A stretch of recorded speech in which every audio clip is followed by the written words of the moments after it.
What's going on, everybody, and welcome back to At Bat Recap. Man, if you're new here, thanks for tuning in. I just like to talk about baseball the way it should be. Today, I'm going to talk about the Houston Astros. I know some of y'all are already rolling your eyes, but hey, hate them or love them, they're always relevant every year. We're also going to be talking about some top 10 prospects in baseball right now because some of these kids are knocking on the door. And also, we got to talk about the ABS because this robot strike zone challenge system, oh yeah, it is causing some drama already inside spring training. So step into the batter's box. This is At Bat Recap.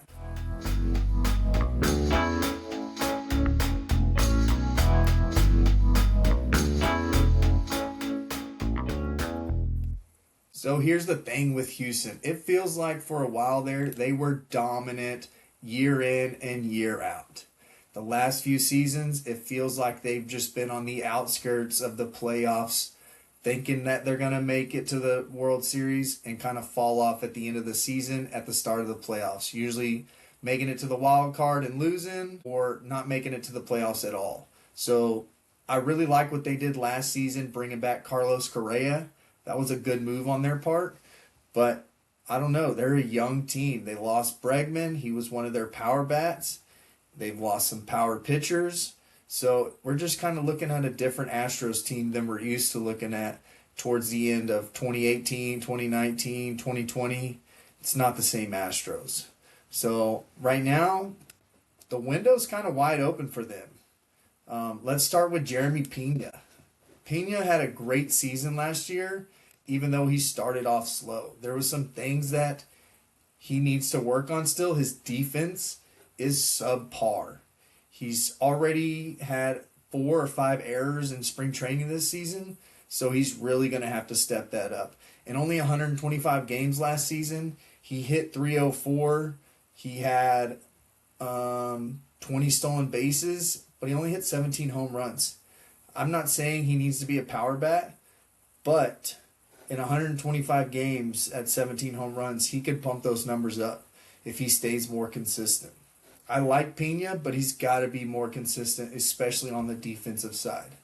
Then you got Jose Altuve. Man, Altuve is the leader of this team, the veteran presence. He's the guy that's got to step up and lead this team. You know, they had him in left field for a while there. I think this season he's going to be brought back to second base where he needs to play. Last season he did okay. In 155 games, he hit 265, 26 home runs, 77 RBIs. Those are average stats for him. I think this season he's going to be more comfortable, more confident, and produce better. I think he's going to get back to his 300 batting average and have a great season all around for the Astros. But he's got to lead this team. He's going to be 36 this year. He's getting older. But, man, he's just always been a great player. A lot of people don't like him. I'm not the biggest fan. But as a baseball fan, you got to realize Jose Altuve is the guy that's always there producing for the Astros. Yordan Alvarez. I like Yordan. But last season, facing injuries, he had a tough time. If he can get healthy and play a full season, I think he can get back to producing in the high 290s, 300 average. He only hit 273 last season. He only played 48 games, and he only had 6 home runs. So that's not the normal Yordan we're used to seeing. So the Astros are going to expect him to come in, stay healthy, and start producing again. He needs to be that middle of the lineup power bat that they expect him to be. Next, we got Carlos Correa. Carlos Correa back with the Astros. I know a lot of fans are excited to have him back. He did great in Minnesota, but I know he's happy to be back in Houston. He spent a lot of his young career here, and now that he's getting into his 30s, I think he's looking to just finish his career out in Houston. Third base, shortstop, wherever they need him, he's going to be there and produce for them. He's going to stay consistent in the 290s, 300 batting average. He's going to produce. Just coming back and playing 51 games after the trade deadline for Houston, he hit 290, had 6 home runs, 21 RBIs. He came in and was another veteran presence for this young Astros lineup. And I think he's going to do great for them this season. just bringing him back and having a full season with him, having a full healthy Yordan Alvarez season could really change the outcome of this Astros season this year. Next, we got Yainer Diaz, the catcher. Man, he had a okay season last year. He really slumped off from 2024. He had a fantastic 2024 season. He did hit more home runs this season. He didn't produce as many RBIs. His strikeouts were almost the same as they were in 2024. So he brought him down a little bit, which is good. He needs to continue to decline his strikeouts, pump his walks up more, and be more consistent in the batter's box. But I think if he has the same season he's had back in 2024, 2023, he will be great for the Astros this season. And you got Christian Walker. Man, Christian Walker is a presence at first base. He was great for Arizona. He's always been a 250 middle of the order bat. I think he's more of like a 6-hole hitter or a 5-hole hitter for the Astros. I don't think he's the Yordan Alvarez. His home runs been in the high 20s. He's had some 30 home run seasons, but he's got to get his strikeouts down. 177 strikeouts last season in 154 games. That is a lot. He has a high strikeout rate. He did have 40 walks, but compared to strikeouts, those numbers are astronomical. 88 RBIs, 238 average last season. It just was not his best season. I think realistically, if he can start to produce and lower his strikeouts, that's just another weapon that they'll have on this Astros lineup. And then you got the young Cam Smith. I really like Cam Smith. He had a great rookie season. I was pleased with his performance. He did have 137 strikeouts. It was high. But realistically, a 236 batting average, 51 RBIs. Like, he came in and let them know, like, hey, I'm young, but I think I have the talent to play in the major league. And he does. He's going to get his batting average up and his strikeouts down, and Cam Smith will be a all-star in the next 3 to 4 seasons, I believe. I really like him. If he can pump his power numbers up a little bit, his hard hit ball rate go up a little bit, he'll be doing just fine. Besides those last couple guys that do have higher strikeout rates, the rest of the team just doesn't strike out a lot, and I like that. That's what you need in the major league. You cannot be striking out 160 times a year. That's just something you can't do. If you need to come out and produce and make sure that you're not swinging and missing. I think something you can do to reduce your strikeouts is utilize the ABS. Some of these guys are probably striking out looking to some pitches right on the outside. The ABS may change that. We'll talk more about that later and how it's already changed the way the game is played in the minor leagues and how it's already starting to change the spring training so far. There have been a ton of challenges, successful and unsuccessful. So we'll dig into some of these and see what's been going on in spring training so far. I do want some more walks with the Astros. I want more grindy at-bats. You want pitchers 20-plus pitches in an inning. You've got to exhaust these starting pitchers to be successful in the MLB. You got to get to the bullpen early. When Yordan comes up with traffic, that's dangerous. But he's got to stay healthy. Something I've been thinking about with Houston for the first time in a while, they're not the hunted. They're kind of questioned. Are you the Astros of the late 19, 20, 21? Or what do you look like now? So a lot of people are going to be keeping an eye on them to see what can happen. It used to be, can anyone beat the Astros? Now it's, are the Astros still the Astros? I don't know. It's a different kind of pressure on a team. It doesn't play too much into them. If you watch the 3 playoffs, the American League Championship, when the Rangers and the Astros played, that was a phenomenal baseball. But the Rangers let them know who they were. And they let them know they're not the Astros anymore. I really enjoyed that.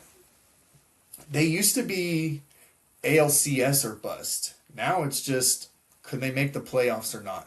I don't know. One thing I want to see this year is length In their peak years, you didn't get a break in the lineup. You go through Altuve, Bregman, Jordan, Tucker, then Correa. It never stopped. Now there's spots where pitchers might be able to breathe a little bit.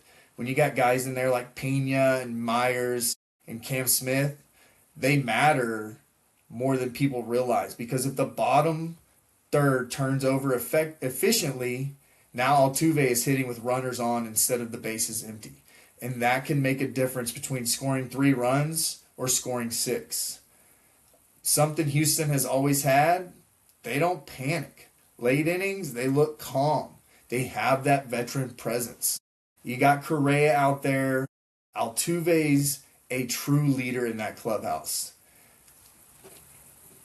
Now they've got guys that have played in October more than some teams have played in franchise history. That's crazy to think about, the amount of playoff games that Altuve and Correa have played. That's a lot. That's experience. That's not a stat. Over 162 games, that leadership, that experience shows up in one-run games.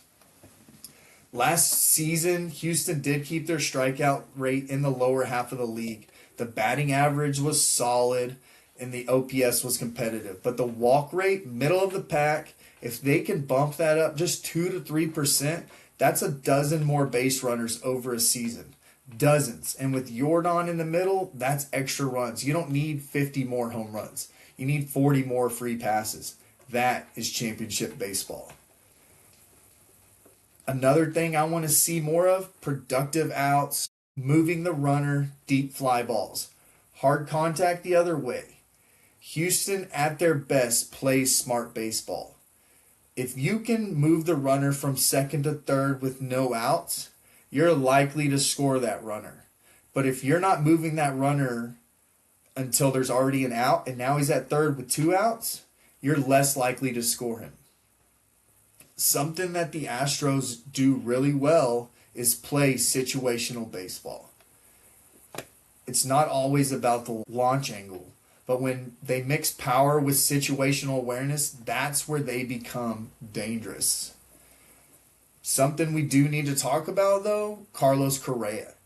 When he's healthy, he's a difference maker, but we can't ignore his durability has been a storyline over the seasons. If he gives you 140 games, this lineup changes entirely.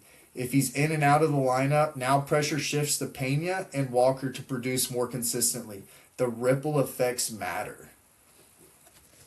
Defensively, they do have great defense, but Pena is struggling so far in spring training, and he is in a defensive slump. He's going to have to pull out of that slump before the season starts and be effective defensively. Altuve, he's steady at second base. Myers has always been covering ground in center field. That saves runs. Saving runs can be just as important as scoring them, especially in a division where games are tight. We talked about the Rangers last week. Next week, we're going to bring up the Seattle Mariners. This is a great division to play baseball in. The American League West has always been I wouldn't say dominant division, but they've always been a tough division to play in, and the division games have gone back and forth throughout the years. The division isn't scared of Houston the way it used to be, though. The edge, it's a little thinner. That motivates the Astros, and they play through motivation. But if there's one thing about the Astros core, they love proving people wrong. They feed off of it. Next, I'm going to talk a little bit about the Astros rotation. I do like the top 5 to 6 pitchers that they've brought in this offseason. They lost Framber Valdez, but I don't think he was the difference maker they needed. I think he's going to be effective wherever he goes. But the Astros made some offseason moves that could really change how they play. They have their ace, Hunter Brown. That guy is a workhorse. 2.43 ERA, 206 strikeouts, and he doesn't pitch scared. He attacks hitters. There's a difference between a guy who hopes you get out and a guy who knows you're getting out. Brown pitches like the second one. he was phenomenal. 185 innings. He only gave up 55 runs, only 17 home runs. He did walk 57 guys, but those numbers are low compared to the average in the MLB. So I really like him. Tatsuya Imani, I hope I'm saying his name right. Some of these guys are hard to pronounce, but they're excited about him. He looks strong. If he's a mid-3 ERA, that's a massive win for them. He's got to come in and play strong baseball for them. And then they have Christian Javier. He came back last season after Tommy John surgery that he had in 2024. He looked okay. You could tell they're watching him and keeping an eye on him. But he had a 4.62 ERA. He's always been a little bit higher. The end of 2023 and 2024, he kind of had a higher ERA. If he can get back down to the mid to low threes ERA this season, he will be a good middle rotation guy for the Astros. He only gave up 3 home runs. He did only pitch 8 games last season, 37 innings. But the 4.62 ERA coming off of Tommy John, you kind of expect that. I think he was just glad to get back out there. I think the Astros were excited to have him back in the rotation. And so when he's off, you're yelling at your TV. But when he's on, he has some filthy swing and miss pitches. Next, they brought in Mike Burrows. He actually just got done pitching today against the Pirates, which is his former team. He's underrated, really. 2 seasons in the MLB. He's had a 3.9 ERA average. In 2024, in 1 game, he had a 2.7 ERA. And last year, in 23 games, he had a 3.94 ERA. He's going to be a back-end rotation guy, but I think he's going to produce and help this Astros offense be able to come out and win some games. McCullers Jr., Astros, hold your breath every time, because if he's healthy, he's a big game guy. But I don't know. That's a tough guy on the end of the rotation. Those could be the 32 games they lose this season, if he pitches in 32 games. You never know when he's pitching. Spencer Arrighetti, solid innings eater. That guy will tear up some innings. I really like him. If he can keep his ERA down and get some more swing and miss, maybe this ABS system helps a couple of these pitchers who do normally struggle with high walk rates. I'm not sure. Next, we got the Astros bullpen. It's going to get a little interesting, especially to start the season. Josh Hader is expected to miss opening day. That's really huge. You're missing your ace. I call him an ace, but your ace closer, the guy that is expected to come in and shut games out in the 9th inning, sometimes the 8th also, and you're missing him on opening day. That is not good. De Los Santos, he's also going to miss the opening day. So that's 2 big relievers that the Astros are going to have to cover for to start the season. So these starters are going to be very valuable to start the season. Offensive production is going to be very valuable to start the season. Brian Abreu, I think he can close. They're going to have to put him in that closer role to start the season, and I think he can do it. He's an effective reliever, high upper 90s fastball, nasty breaker. He's good. That guy will be there. And I think if Hader comes in and looks a little rough, I think they'll call on Abreu to come back out and start closing some games out because he's that guy. The ABS system. Okay, let's talk about it because it has become a huge factor in spring training already. I love it. Some people aren't excited about it. There's a lot of old school fans yelling at the radios. Back in my day, we trusted the umpire. Well, they still trust the umpire. You only get 2 challenges. And if you're wrong, you lose them. The great thing about it is, if you're right, you get to keep them. You can start to get 5, 6, 7 challenges in a game. Now, this is where umpires usually are not, they're human. Let's face it. They're going to make errors. They're not going to be perfect.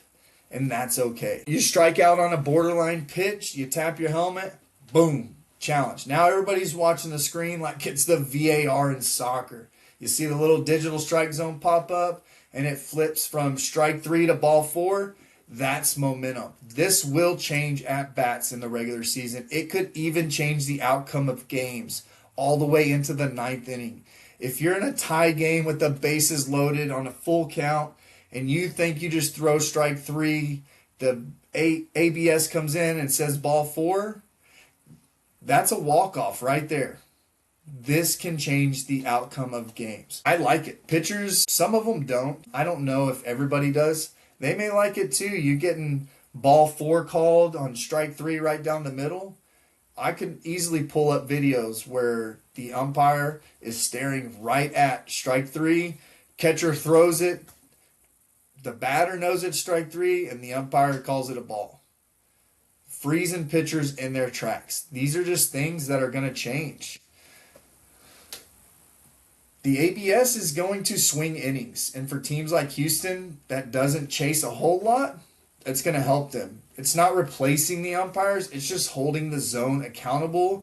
And let's be honest, it adds drama, and baseball needs more drama. Maybe not drama, but it does need the exciting moments that the ABS system brings. And I'm looking forward to some of the changes.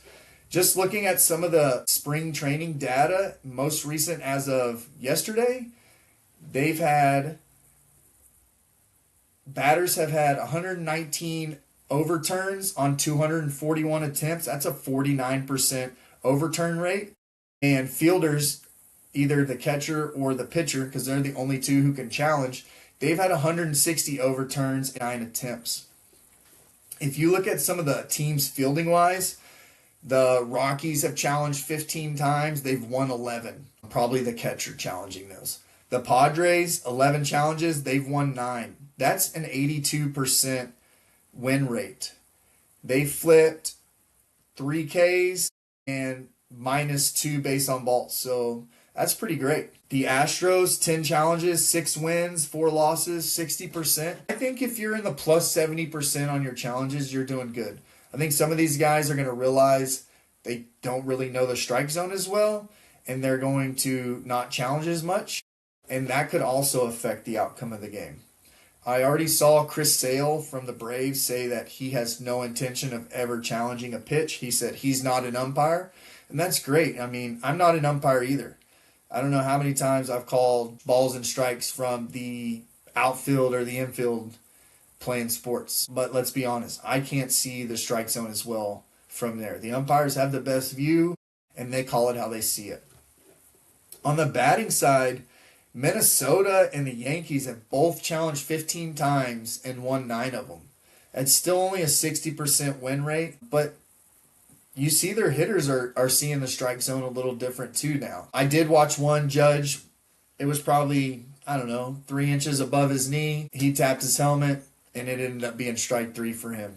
He kind of smiled and laughed, and I thought it was funny. It was a fun thing to watch. So I'm excited for the ABS. It's going to be great for MLB. People think it's going to slow the games down, but I've only seen a few times where the system has had problems and it's delayed the game. Other than that, it's like a 10-second thing. They already sped the game up with the pitch clock, so I don't think it's really going to delay the games or slow the games down much longer than they already are. Next, let's talk about some of these MLB prospects. I got the top 10 prospects list in front of me, and I'm excited about some of these guys. Up first, we got Connor Griffin. Second, we got Kevin McGonigal, shortstop for the Tigers. Jesus Maid from the Milwaukee Brewers, shortstop, second base. He's in third. DeVries, who just got traded to the A's last season for Mason Miller, shortstop for the A's. J.J. Weatherholt, infielder for the St. Louis Cardinals. Nolan McLean, right-handed pitcher for the Mets. Sebastian Walcott, shortstop, third baseman for the Rangers. I know Rangers fans are really excited about him. Samuel Basallo, catcher, first base for the Baltimore Orioles. He looks good. I'm excited about him. I'll talk about him here in a little bit too. I'm going to talk about all these guys, but I'm excited about him. I actually just traded him away in fantasy. I know I talked about fantasy a little bit last week, but I traded him away in fantasy, and I already regret it because he looks really strong this spring, and I think he's going to make the opening day roster. Cole Emerson, shortstop for the Seattle Mariners. I'm actually watching him right now on the TV. Excited about him. And then Max Clark, outfielder for the Detroit Tigers. Now, this prospect rankings changes regularly, so it could be different next week. You got Bubba Chandler, Trey Savage, Eli Willits. They're right there on the outside of the top 10. Trey Savage, I think he's going to be on the opening day roster, and he's going to pitch all season long. He should have a great rookie season due to the fact that he didn't pitch enough last year to contend for his rookie season, but he looked great in the postseason for the Blue Jays. I'm excited about him. I may talk a little bit about him towards the end of spring training before the season starts. But let's talk about some of these guys because Connor Griffin, he looks really good. I think he maybe won't make the opening day roster, but he's going to be quick to come up this season. The Pirates aren't going to rush him, but if he starts mashing, that's going to change. The Pirates need offense, and so if he can kick the door on AAA this season and start producing for them, he'll get called up quickly. Kevin McGonigal, I really like what Detroit's doing. They got a lot of advanced bats. Detroit's doing something with this. Last season for single A, A+, and double A, he had a 305 batting average. In 88 games, 397 plate appearances, he looked great. 19 home runs, 80 RBIs. I'm excited about him. He'll be a great prospect. He could possibly come up this season at some point, too, if Detroit needs some depth. Then you got Jesus Made. Last season at single A, A+, and double A, he also played in 115 games. He had a 285 batting average. He had 108 strikeouts, so his strikeouts are a little high. But if he can bring those down, things will be a little different. Oh, somebody just hit a home run. Who was that? Jackson Merrill. Young Jackson Merrill just mashed a 2-run home run for the Padres against the Seattle Mariners. I like that. As a Padres fan, I like to see that kind of stuff happening in spring training, knowing some of our guys are playing baseball again. All right, next let's talk about Leo DeVries. He got traded to the Athletics for Mason Miller last season. I'm excited about him. He's a young, he's only 18. He's a super young prospect. He did go to Double A for the Athletics and played in 21 games. Last season, in 118 games overall, he had a 255 batting average, 107 strikeouts, 66 walks. His walks are up there, and I like that. That's a young, patient hitter right there, so that's good for him. He only had 15 home runs, so he's not a huge power bat, but he is a young, powerful shortstop. I'm excited about him. And we got Samuel Basallo, like I said. He didn't have the best year last year. He did come up and play 31 games for the Orioles, but he only had a 165 batting average. He didn't look the greatest, but he did go make some adjustments this offseason, it looks like, and he's looked really great in spring training. So I'm excited for what he's going to do for the Orioles. I think he's going to make the opening day roster, and he's going to play some great baseball for them. Then we got Max Clark. Max Clark looks really good. He played in A+ and Double A last year. I think he'll easily start in AAA this season. 111 games. He had 14 home runs, 271 batting average, strikeouts 90, but 94 walks. That's like, you're talking Juan Soto walk rate right there at 94 walks in 111 games. That's a guy who will easily produce for this offense. I'm excited about that. Max Clark looks like a 5-tool prospect, 100%. The Tigers fans are impatient and already waiting for him to come up. Then we got J.J. Weatherholt. I like J.J. Weatherholt. He is going to really produce for St. Louis, I think. I think he has the opportunity to come up and play for them this season. I don't know if he's going to make the opening day roster, but he should come up this season for St. Louis. He's a polished college bat. He looked great in college, and that's going to translate to the MLB. And it's already has. In AA and AAA, hit 306 last year, 72 walks in 109 games. Another good, patient, young hitter. 73 strikeouts, a little high. He's got some swing and miss, but 17 home runs through AA and AAA. So he might have a little bit of power to him. You know, that's always been an adjustment for some of these guys, is the power from the college to the MLB. But I like J.J. Weatherholt, and he's also another young hitter who could easily come up this season. Then we got Colt Emerson. I really like this prospect for the Seattle Mariners. He looks great so far. Last season he went A+, AA, and AAA, 285 average. He had 78 RBIs, 71 walks, still 105 strikeouts, a little high on that. But I look forward to seeing what he can do for the Seattle Mariners. And then Sebastian Walcott. Man, this guy is a young Rangers prospect that looks really good. A lot of the Rangers fans are watching him. I'm excited for him. I think he's going to be great for them. It's just a matter of when they finally call him up. They got Corey Seager. They don't really need a shortstop right now. But if injuries play a part in their second or third base, I think he could easily come up and fill a hole there when he's ready. And then you got Nolan McLean with the New York Mets. Last season for the Mets, he pitched 48 innings, 8 games, 5-1 record, 2.06 ERA. I think he's easily going to make the rotation, the opening day rotation, and have a great season for them. 57 strikeouts, only 16 walks, and he's not giving up a lot of hard hits. I really like him. He should play a part and have a chance. Maybe a rookie of the year, you know. They've started to give it to more pitchers, it seems like. So if some of these young pitchers come out and produce, you never know what's going to happen. If I'm betting, though, Basallo feels close, opening day potential. Max Clark and Connor Griffin are likely to follow, if not make the opening day roster as well. But every year, some random guy hits 420 in spring and forces a GM to panic. And that's baseball. Here's my honest take, though. Houston's not rebuilding, they're not falling apart, and they're adjusting. If Hunter Brown repeats, Correa stays healthy, if they draw more walks and the bullpen survives early, they're absolutely in the mix for the AL West.